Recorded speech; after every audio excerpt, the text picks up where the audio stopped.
Welcome to my YouTube channel golden media. Subscribe ಮಾಡಿ, bell icon ಒತ್ತಿ. ಪೂರ್ಣಿ ಕಾಯಿ ಹೋಳಿಗೆಯನ್ನು ಜನಾರ್ದನ್ ಮತ್ತು ವನಜಾರಿಗೆ ಕೊಡುತ್ತಾಳೆ. ಅವರು ಅದನ್ನು ತಿಂದು ಪೂರ್ಣಿಯನ್ನು ಹೊಗಳುತ್ತಾರೆ. ಅದೇ ಸಮಯಕ್ಕೆ ವಕೀಲರು ಬರುತ್ತಾರೆ. ಅವರು ಪೂರ್ಣಿಗೆ ಹಲವು ವಿಷಯಗಳನ್ನು ಕೇಳುತ್ತಾರೆ. ಇವಳೇ ನಿನ್ನ ಮಗಳು ಎನ್ನಲು ಏನು ಗ್ಯಾರಂಟಿ ಎಂದು ಜನಾರ್ದನ್ರನ್ನು ಕೇಳುತ್ತಾರೆ. ಆಗ ಜನಾರ್ದನ್ ರವರು, ಇವಳು ಚಿಕ್ಕ ಮಗುವಾಗಿದ್ದಾಗ ನಾನೇ ಇವಳನ್ನು ಕರೆದುಕೊಂಡು ಹೋಗಿ ಆಶ್ರಮದಲ್ಲಿ ಬಿಟ್ಟಿದ್ದೆ. ಈಗ ಅಲ್ಲಿ ಹೋಗಿ ಕೇಳಿದರೆ ಆ ಮಗು ಪೂರ್ಣಿ ಎಂದು ತಿಳಿಸಿದರು ಎಂದು ಹೇಳುತ್ತಾರೆ.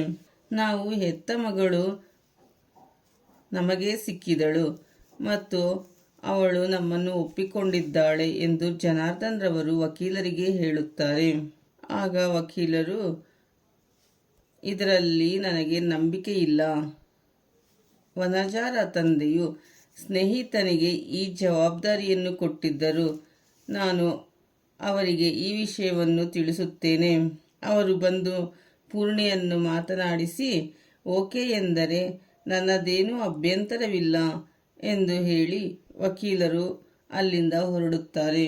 ಪೂರ್ಣಿ ಜನಾರ್ದನ್ ರವರನ್ನು ಕುರಿತು, ನಾನು ನಿಮ್ಮ ಮಗಳು ಎನ್ನುವುದಕ್ಕೆ ಅವರಿಗೆ ಯಾಕೆ ಸಾಕ್ಷಿಯನ್ನು ಕೊಡಬೇಕು ಎನ್ನುತ್ತಾಳೆ. ಆಗ ಜನಾರ್ದನ್ ರವರು, ನಿಮ್ಮ ತಾತ ನಿಮ್ಮ ಅಜ್ಜಿಯ ಒಡವೆಯನ್ನು ನಿನಗೆ ಬಿಟ್ಟು ಹೋಗಿದ್ದಾರೆ. ಅದು ನಿನಗೆ ಸೇರಬೇಕು ಎಂದು ಬರೆದಿದ್ದಾರೆ. ನಮ್ಮ ಮಗಳು ನೀನೇ ಎಂದು ಗೊತ್ತಾದರೆ ಆ ಒಡವೆ ನಿನಗೆ ಕೊಡುತ್ತಾರೆ ಎಂದು ಹೇಳುತ್ತಾರೆ. ಪೂರ್ಣಿ ತನ್ನ ಮನೆಗೆ ಹೋಗುತ್ತಾಳೆ. ನಂತರ ವನಜಾರವರು ಜನಾರ್ದನ್ ರವರನ್ನು ಕುರಿತು, ನೀವು ಏಕೆ ಸುಳ್ಳು ಹೇಳಿದಿರಿ? ಪೂರ್ಣಿಗೆ ನಿಜವಾದ ವಿಷಯವನ್ನು ತಿಳಿಸಬೇಕಿತ್ತು ಎಂದಾಗ ಜನಾರ್ದನ್ ರವರು, ನಾನು ಎಲ್ಲಿ ಸುಳ್ಳು ಹೇಳಿದ್ದೀನಿ? ನಿನ್ನ ತಂದೆಯ ಆಸ್ತಿ ಎನ್ನುವ ಬದಲು ನಿನ್ನ ತಾಯಿಯ ಒಡವೆ ಎಂದಿದ್ದೇನೆ. ಈ ಎರಡೂ ಒಂದೇ ಎನ್ನುತ್ತಾರೆ. ವನಜಾರಿಗೆ ಇದರಿಂದ ಅನುಮಾನ ಬರುತ್ತದೆ. ವನಜಾರವರು, ಪೂರ್ಣಿ ನಮ್ಮ ಮಗಳೇನ, ಇಲ್ಲ ಆಸ್ತಿಗಾಗಿ ಪೂರ್ಣಿಯನ್ನು ಮಗಳು ಎಂದು ಹೇಳುತ್ತಿದ್ದೀರಾ ಎಂದು ಜನಾರ್ದನ್ ರವರನ್ನು ಕೇಳುತ್ತಾರೆ. ಜನಾರ್ದನ್ ರವರು, ಪೂರ್ಣಿನೇ ನಮ್ಮ ಮಗಳು. ನನಗೆ ಬುದ್ಧಿ ಬಂದಿದೆ. ಈ ಆಸ್ತಿಯೆಲ್ಲ ನನ್ನ ಮಗಳಿಗೆ ಸೇರಬೇಕು.